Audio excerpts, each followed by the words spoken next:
السلام عليكم أحبتي. اليوم راح نتحدث عن مؤشر اسمه ال MFI Money Flow Index أو مؤشر تدفق السيولة. شفت كثير من يوتيوبرز متحدثين عن الموضوع، ولكن أغلبهم ما أريد أظلم الكل، كان متحدث بصورة سيئة عن المؤشر، أو بصورة سطحية جدًا، يعني مجرد ناقل كلام وذاكرة بدون ما يوصل فكرة يعني. شنو هذا المؤشر؟ خليني أعطيكم نبذة أو مثال بسيط عنه حتى توصلكم الفكرة. عندك أنت فتحت مشروع، وهذا المشروع مضى عليه 6 أشهر مثلًا، تريد تعرف مثلًا أنت كم دافع أموال وكم طالعت لك أموال. مثلًا دفعت 10,000 وطلعت لك أو بايع ب$12,000، عرفت نفسك إنه أنت ربحان 2000. ممكن المثال ما يكون 100%، بس حتى أوصل لكم الفكرة. فهذا المؤشر باختصار يقيس كمية الأموال الداخلة اللي هاي العملة أو السهم أو أي شيء كان، وكمية الأموال الخارجة. يعني الفوليوم اللي حادث، ناس بايعة وناس مشترية. يقيس كمية ياهو اللي تغلب أكثر، الناس البايعة لو الناس المشترية، وكمية الأموال اللي داخلة وخارجة. شنو إحنا نستفاد من عنده؟ راح نستفاد من عنده استفادة كبيرة جدًا هذا المؤشر، ولكن وحده هذا المؤشر غير كافي. أعيد، وحده هذا المؤشر غير كافي، لأنه يحتاج بعض المؤشرات اللي معاه. راح أشرح لكم إياه إن شاء الله بكل سهولة، وما تخرج من هذا الفيديو إلا أنت ومفتهم المؤشر 100%. وأتمنى من عندك تطبقه وترجع تعلق لي هنا وتكتب استفاديت من عنده أو ما استفاديت من عنده. خليني ما أطول عليكم، بس مثل كل مرة أحب أذكر، إذا كنت جديد في القناة أتمنى في نهاية المقطع إذا عجبك الفيديو لايك وسبسكرايب للقناة. بالنسبة للمتابعين القدامى لايك، وأنتم اثنيناتكم القديم والجديد لازم تخلون لايك. أمزح معاكم. تعالوا خلينا نشوف الفيديو. حاليا احنا انتقلنا للشاشة وراح نروح على الانديكيتورز ونروح نكتب ام اف اي اللي هو موني فلو اندكس، وراح نشوف بهالطريقة هاي. عموما هو بشكل عام في 5 ارقام او 5 مؤشرات تقدرون تعتبروها: 20 40 60 8، ويمكن يخلون 90، ويمكن يخلون حتى 10. انا كشخص احب استخدم اثنين وواحد للاحتياط، اللي هم ال20 وال80. وعادة نخلي ال50 للمقياس، انه المعدل اللي راح يوصل، وراح اشبهكم حاليا كيف راح نستفاد من عندها. اللي يذكرون شرحنا مؤشر الار اس اي، من تكلمنا انه لما يوصل ال80 شنو لازم نسوي، ولما يوصل ال20 شنو لازم نسوي. عموما من تشوف الاسعار تخترق ال80، راح اتكلم بشكل مختصر بس مفيد، مو باختصار وما تفهم شيء يعني. الارقام حاليا عندي ال20 وال80. شوف الاسعار تعبر فوق ال80 فوق، معناتها دخلت سيوله ماليه عاليه جدا. اوكي، دخلت سيوله ماليه عاليه جدا، واحنا نعرف كل زياد من تدخل سيوله معناتها عمليات شراء قويه صارت. الناس اللي اشتروا هذول لازم يبيعون، ما معقوله راح يبقون مشترين. فتتم عمليه البيع. من يتم دخول اموال كبيره معناتها يعني ناس اشتروا كثير، ومعناها انه راح يتم البيع. اذا تم البيع شو يصير؟ ينزل السعر. فاحنا هاي دلاله انه السعر راح ينزل، مو 100%، ولكن تكون مستعد لنزول الاسعار. ليش؟ لان صارت عمليات بيع كبيره يعني. من هسه انت مثلا اعطيك مثال: اشتريت عمله بسنت، اشتريت ب$1000 مثلا، العمله صار سعرها 10 سنت، صارت عندك $10,000. تبيع لو ما تبيع انت؟ تبيع. غيرك يبيع وغيرك يبيع ونفس الشيء. فهنا انت لازم تنظر انه العمليات هاي تاخذها نقطة، انه تفهم انه الاسعار ترى راح تهبط. واضح الفكرة؟ واضح الفكرة. نجي نطبق الاسعار على عملية بالعكس، يعني لو كانت تحت ما كانت للاعلى. يعني مثلا في هالمنطقة على سبيل المثال، هاي المنطقة زينة ممتازة جدا. هاي خليني اوضح لكم اياها. هاي المنطقة اللي هي بتاريخ 30/4/2021. 30/4/2021 صارت عمليات شراء كبيرة، اللي هي هاي الشمال. شوفوا حبيبتي، من هاي المنطقة اللي من 47 وارتفعت، وصلت لو نريد نشوف وصلت لل 59. بس قبلها وين كان الهبوط اللي تشوفوه هذا؟ وين كان؟ كان السعر واصل من 64,000 وين هبط؟ هبط لي 47,000. اوكي، هنا شنو صار؟ صار تشبع بيعي. يعني شنو معنات تشبع بيعي؟ معناتها الناس اللي كانوا مشترين من هاي المنطقة ومن هاي المنطقة ومن تحت وتحت باعوا كلهم، فبالتالي الأسعار كلها هبطت. يعني كل الأسعار لازم ترجع تصعد مرة ثانية. إذن الناس اللي باعوا هاي كلهم هؤلاء مضاربين، يبيعون من الأعلى ويشترون من وين؟ من الأسفل. وهذا هو كل مضارب لازم يفكر بهالطريقة هاي. طيب بس عادة الأسعار ما ترتفع مثل ما أنت تريد يعني، بس ترتفع. يعني مثلا شوفوا حبتي، هنا وصل السعر لمنطقة تقريبا 47 46 و944 دولار، يعني 47,000. ارتفع وين وصل؟ وصل ل 59,000.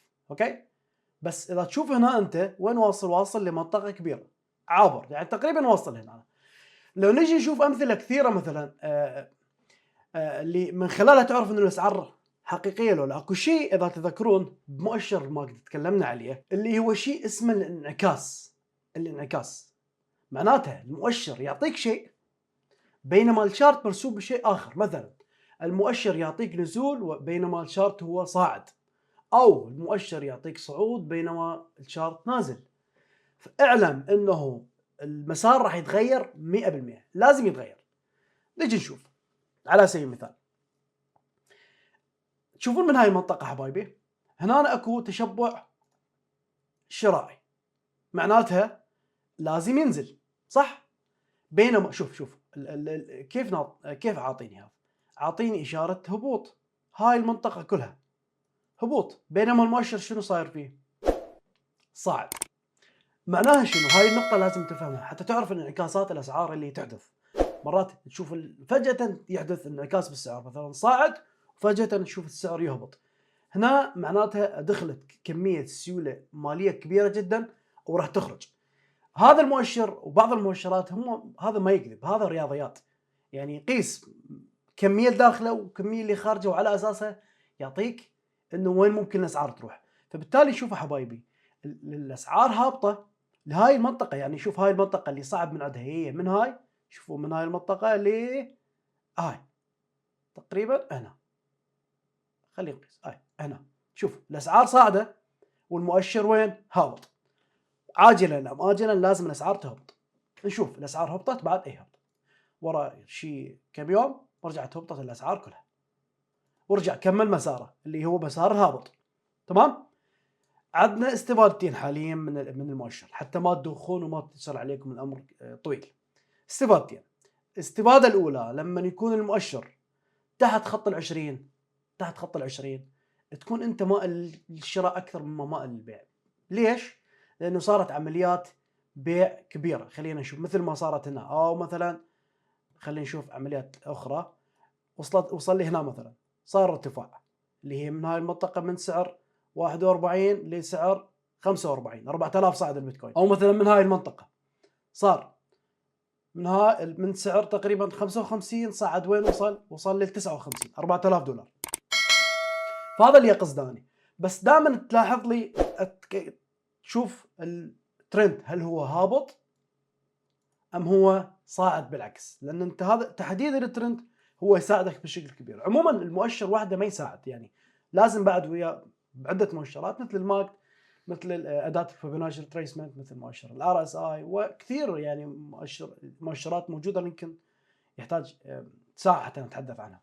وحتى ننتقل لنقطة مهمة جدا، شنو الفائدة من هالكلام كله؟ راح أعطيكم الفائدة من هذا المؤشر بشكل مختصر جدا.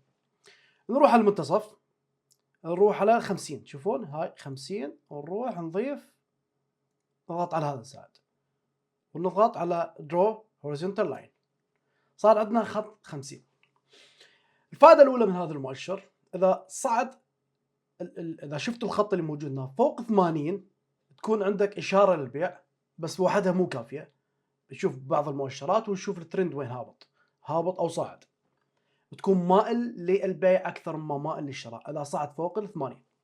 اذا نزل تحت ال20 تكون عندك فرصة انه تشتري، يعني تكون مائل للشراء اكثر ما تكون مائل للبيع. تستخدمه وتستخدم بعض المؤشرات اللي معاه راح تعطيك بالاخير فرصة قوية انه تدخل وانت مطمئن.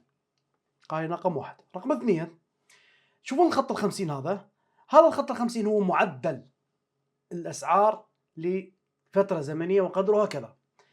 تضغط على هذا الخط وتروح على علامة الضبط هنا وتخليها هاي الفترة هي 100 ناجحة و50 ناجحة. احنا نخلي 50 أفضل شيء لمدة 50 يوم. أنا خال على يوم وخليت على 50 يعني لمدة 50 يوم. أيه أكثر السيولة داخلة أم خارجة؟ معدل السيولة خلال هاي الفترة داخل أو خارج أيهما أكثر؟ لو جينا شفنا حبايبي هنا مثلا مجرد ما لامس السعر خط ال50 رجع ارتفع بهاي المنطقة هاي. أوكي؟ معناه إذا كان الخط هابط وكسر خط ال50 راح تكون إشارة قوية للبيع وانحدار الأسعار للأسفل. وأما إذا كانت الأسعار صاعدة وثبتت فوق الخط ال50 اللي رسمناه هنا معناته راح تكون عندنا إشارة قوية جدا للشراء. نجي نشوف الكسر هنا بهالمنطقة هاي. طبعا هنا ما أعطاك لما كان اكو ما واصل للمستوى ال50. هنا أعطاك صار نزول شوي ورجع صعد من هاي المنطقة. وتشوفون بقى فوق هاي المنطقة من تاريخ شهر الثامن 2021 بداية شهر الثامن 2021. أوكي. فبعد اللي صار بعد الهبوط اللي صار اللي شفتوه انتم انه كسر هاي المنطقة بتاريخ 23 نوفمبر و 22 نوفمبر اتصور كان ذاك. اعطاني اشارة شمعة قوية اللي هي هاي تأكدت بوقتها. اتذكراني من كسر هذا الدعم اللي موجود هنا. طيب كيف نستفاد في الوقت الحالي من عنده؟ خلوه على 50 وانتظروا هذا المؤشر يكون بهالصورة هاي. خليني اشوفكم شو نقصد. يعني يصعد يرجع شوية يهبط يختبر ويرجع يصعد. انت راح تكون عندك اشارة جيدة انه تشتري من هاي الاسعار. اوكي. بس مجرد السعر هذا يعبر ال50 ويثبت فوق ال50 راح تكون عندك اشارة جيدة للشراء. ولكن حاليا اخواني حاليا الاسعار تحت مستوى ال50. طبعا انا ما اتحدث عن مؤشرات اخرى، اتحدث فقط عن مؤشر الام اف اي اللي هو موني فلو اندكس. فان شاء الله يا ربي وضحت لكم الفكره، وهذا بشكل مختصر اعطيتكم الفائده من هذا المؤشر. اعيد واكرر، واحده مو كافي، تستخدم معه بعض المؤشرات، ولكن مؤشر قوي جدا يعطيك الكميه اللي داخله والكميه اللي خارجه، ويعطيك معدل الاموال اللي داخله في البيتكوين مثلا. انا مختار البيتكوين. ان شاء الله يا ربي وصلتكم الفكره. اذا عجبك الفيديو لا تبخل علينا بلايك وسبسكرايب اذا ما كنت مشترك، واذا مشترك خلينا لايك وخلينا تعليق حلو. واذا عندك فكره ثانيه وعندك مؤشر ثاني تحب نتكلم عليه يا ريت تكتب لنا بالاسفل، وان شاء الله ما راح اقصر في شرحه. فهذا كان كل شيء لهذا اليوم. اشوفكم على خير، في امان الله.